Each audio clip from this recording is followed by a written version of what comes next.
Welcome students, RBSC board exam 2024 science यानी विज्ञान का ये पेपर जो आपके 20 मार्च को होने वाला है। 20 मार्च को यही पेपर आपकी परीक्षा में आने वाला है और इसका फुल सॉल्यूशन वीडियो यहाँ पर आपको मिलने वाला है। देखिए यहाँ पर आपके 3 घंटे 15 मिनट का आपको जो समय मिलेगा उसके अंदर 80 में से 80 नंबर आप साइंस में कैसे प्राप्त करें, इसके बारे में इस वीडियो को पेशेंस बना करके पूरा देखना है। चैनल पर पहली बार आए तो सब्सक्राइब जरूर कर लेना है। जो अपनी माँ पापा से प्यार करता है वो चैनल को जरूर सब्सक्राइब करेगा। तो चलिए यहाँ पर पेपर को सॉल्यूशन करवाते हैं।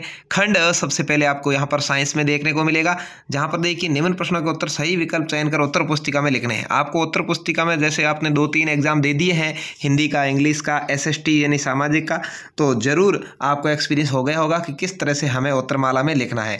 तो देखिए यहाँ पर सबसे पहले आपका आया है पाइरुवेट के विखंडन से ये कार्बन डाइऑक्साइड जल और ऊर्जा देता है। ये क्रिया होती है कोशिका द्रव्य, माइटोकॉन्ड्रिया, हरित लवक या केंद्रक। तो आपका यहाँ पर माइटोकॉन्ड्रिया सही उत्तर है, ब आपको राइट आंसर भरना होगा। उसके बाद अगला क्वेश्चन आया है हाइड्रोक्लोरिक अम्ल से आमाशय के आंतरिक स्तर को कौन बचाता है। तो यहाँ पर इसमें म्यूकस बचाता है भाई, ब आपका दूसरे का भी राइट आंसर है। अगला है वसा का इमल्सीकरण निम्न में से कौन करता है। तो वसा का जो इमल्सीकरण है वो पित्त रस के द्वारा किया जाता है, ब यहाँ पर आपका राइट आंसर होगा। इमल्सीकरण का मतलब होता है यहाँ पर नमक का जो पदार्थ है वो डालता है, तो वो पित्त रस के द्वारा डाला जाता है। मेंडल ने निम्नलिखित में से किस जीव पर अपने प्रयोग किए थे। तो मेंडल ने आपको पता होगा एक तो पौधे पर किए थे, वो था मटर का पौधा, और यहाँ पर ये पाइसम सेटावाइम जो जीव है इस पर प्रयोग किए थे, स यहाँ पर आपका राइट आंसर होगा।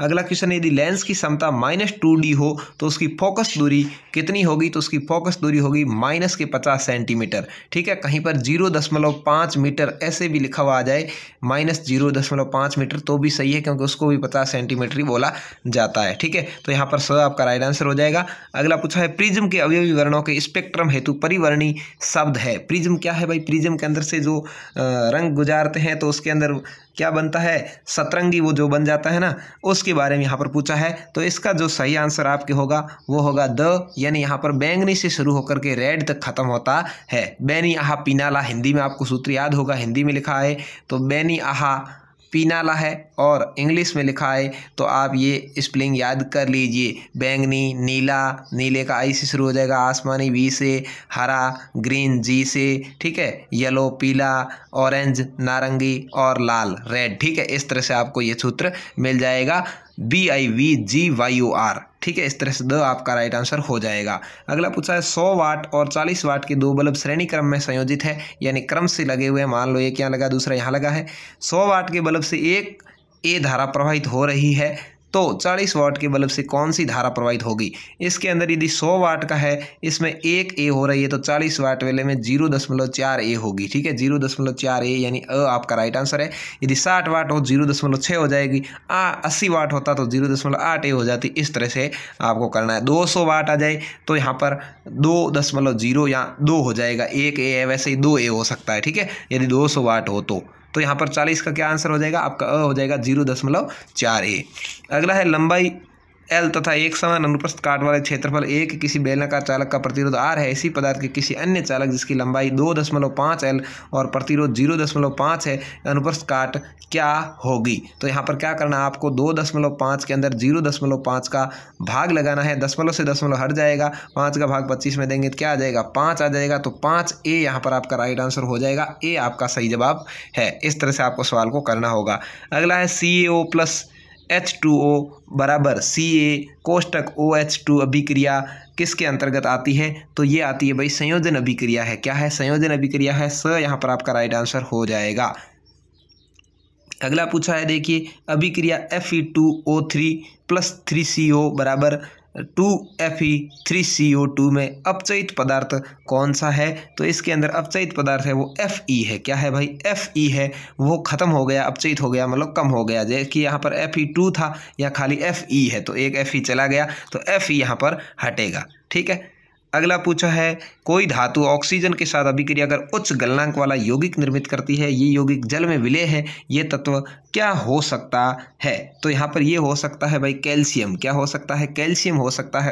यहाँ पर आपका क्वेश्चन नंबर 11 में राइट आंसर हो जाएगा। अगला पूछा है कौन सी धातु ठंडे या गर्म जल से क्रिया नहीं करती है? तो यहाँ पर ये Fe धातु है, ये लोहा का सूत्र है। क्या है? लोहा, जो ठंडे या गर्म जल के साथ क्रिया नहीं करते हैं, तो Fe हो जाएगा। अगला है किसी विलयन की pH किसकी माप है? तो किसी भी विलयन की pH माप होती है, वो क्या होती है भाई? या तो क्षारीय या अम्लीय होती है। तो हाइड्रोजन आयन सांद्रता और हाइड्रोजन आयन सांद्रता दोनों ही है, हाइड्रोनियम और हाइड्रोजन, तो ए और बी दोनों हो जाएगा। स यहाँ पर आपका क्वेश्चन नंबर 12 में राइट आंसर हो जाएगा। अगला है मादा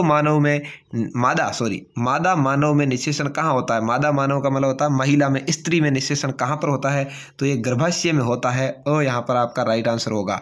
अगला है सामान्यतः विद्युत में तार का प्रयोग करना चाहिए, यानी विद्युत के अंदर कैसे तार का प्रयोग करना चाहिए? तो लाल तार का प्रयोग करना चाहिए। यहाँ पर आपका राइट आंसर हो जाएगा। तो इस तरह से ये 12 क्वेश्चन है ऑब्जेक्टिव टाइप, जिसकी छाननी बना करके आपको साइंस के अंदर उत्तर देना है। बहुत ही अच्छे से मैंने समझाया है। आप अपने दोस्तों तक इस वीडियो को जरूर शेयर करें, जिससे कि आपके दोस्त भी इसका फायदा उठा सके। और सभी सब्जेक्ट्स के जो पेपर है वो मैं अपलोड करता रहूँगा, तो वो आप जरूर देखने के लिए चैनल को सब्सक्राइब आपने कर लिया होगा, नहीं किया है तो जरूर कर लें। अगला है रिक्त स्थानों की पूर्ति कीजिए। पौधों के सहवन बंडल में क्या तथा फ्लोएम होते हैं? तो यहाँ पर क्या होते हैं भाई? जाइलम और फ्लोएम होते हैं। क्या होते हैं? जाइलम और फ्लोएम। तो जाइलम यहाँ पर आपको लिखना है और फ्लोएम लिखा हुआ ही है। पौधे के सहवन मंडल में जाइलम और फ्लोएम होते हैं। अगला है धातुएं सामान्यतः विद्युत की क्या होती है? सुचालक होती है। ठीक है, क्या है? सुचालक होती है, यानी उसके अंदर करंट आता है। ठीक है, तो सुचालक होती है। अगला पूछा है एक कोशिकीय जीवों में वंशवृद्धि किसके द्वारा होती है? तो ये विखंडन के द्वारा वंशवृद्धि होती है। क्या है भाई? विखंडन द्वारा। इस तरह से आपने देखा होगा एक विज्ञान के अंदर आकृति ऐसे टुकड़ों के अंदर टूटती रहती है, और उसके अंदर माना कि ये उसको एक कोशिकीय जीवों की वृद्धि कहते हैं। अगला है HCl एक अम्ल है। कैसा अम्ल है? तो ये हाइड्रोजन क्लोराइड अम्ल है। कैसा है भाई? हाइड्रोजन क्लोराइड अम्ल। ठीक है, अम्ल तो आगे लिखा हुआ ही है, आपको हाइड्रोजन क्लोराइड लिखना है यहाँ पर। हाइड्रोजन क्लोराइड अम्ल है। अगला है समतल से बना प्रतिबिंब बिंब के होता है। तो आभासी और सीधा होता है। क्या होता है भाई? आभासी और सीधा। आपको लिखना है यहाँ पर आभासी और सीधा होता है। ठीक है, इस तरह से लिख देना है। अगला है विद्युत हीटर जूल के किस पर आधारित है? उष्मीकरण पर आधारित है। यहाँ पर इसका आ जाएगा उष्मीकरण।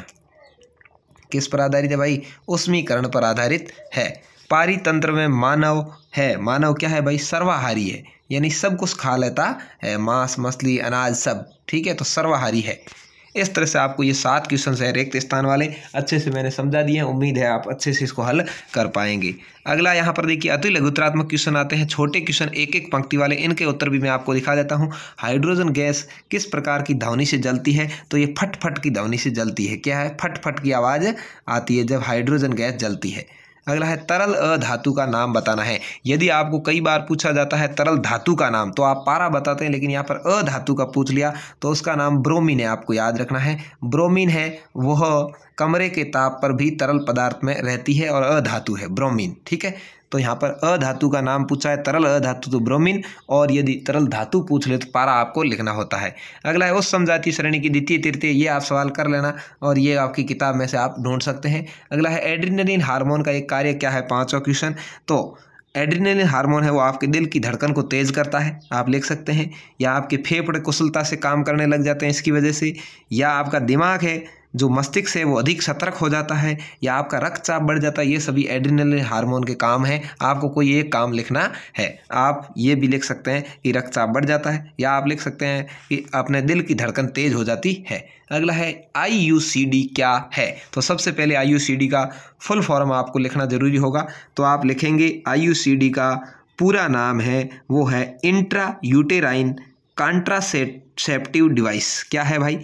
इंट्रा यूटेराइन कॉन्ट्रासेप्टिव डिवाइस, ये इसका पूरा नाम है। और इसका प्रयोग गर्भधारण या परिवार नियोजन में किया जाता है। ये एक इस स्टेप है जिसको लगा देते हैं तो परिवार नियोजन हो जाता है, मतलब गर्भधारण नहीं होता, और जब चाहें तब गर्भधारण किया जा सकता है उस चिप को हटा करके। तो ये IUCD डिवाइस है जो महिला की योनि में स्थापित होता है। अगला है समतल दर्पण की फोकस दूरी कितनी होती है? समतल दर्पण की फोकस दूरी है वो अनंत होती है। क्या होती है? अनंत होती है। अगला है प्रकार का परावर्तन कितने प्रकार का होता है, सॉरी प्रकाश का परावर्तन कितने प्रकार का होता है। तो प्रकाश का परावर्तन है वो 2 प्रकार का होता है, नियमित और अनियमित। क्या है, नियमित परावर्तन और अनियमित परावर्तन। ठीक है, नियमित और अनियमित इस तरह से है। अगला है उत्तर दिशा की ओर संकेत करने वाले चुंबकीय सिरे को क्या कहते हैं। इसको उत्तरी ध्रुव कहा जाता है। क्या कहा जाता है भाई, उत्तरी ध्रुव। इसको आप उत्तरोन्मुखी सिरा भी कह सकते हैं या उत्तरी ध्रुव आप लिखेंगे। अगला है पौधे के कार्बनिक पदार्थों का स्रोत क्या है। पौधे को कार्बनिक पदार्थ कहाँ से मिलते हैं। तो पौधे की जड़ों से या पत्तियों से या गीली घास और पशु आदि की खाद होती है, वहाँ से उसे कार्बनिक पदार्थ प्राप्त होते हैं। तो इस तरह से ये आपके 10 ऑब्जेक्टिव टाइप 1-1 नंबर के क्वेश्चन आए थे, इनको आप हल कर सकते हैं। उसके बाद में खंड ब आता है, यहाँ पर प्रस्तुत अभिक्रियाओं के प्रकार आपको लिखने हैं। यहाँ पर संयोजन और वियोजन अभिक्रिया, इन सभी क्वेश्चंस को मैं आपको एक बार दिखा देता हूँ। आप अपनी किताब में से देख करके इनको जरूर अच्छे से समझ करके याद कर लें, जिससे कि आप परीक्षा में अच्छे नंबर प्राप्त कर सकें। ये बहुत ही मोस्ट पेपर है, अपने दोस्तों तक इसको ज़रूर शेयर करें और आप भी इसको हल करें और अच्छे से अच्छे नंबर आप विज्ञान में इसकी मार्फत प्राप्त कर सकते हैं। यहाँ पर अथवा में क्वेश्चंस आए हुए हैं, कोई भी 2 में से 1 क्वेश्चंस आपको हल करना होगा। तो इस तरह से ये था आपका पेपर। कैसा लगा कमेंट करके ज़रूर बताएं। मैंने जो आंसर बताए हैं उसमें कोई मिस्टेक हो तो भी ज़रूर बताएं।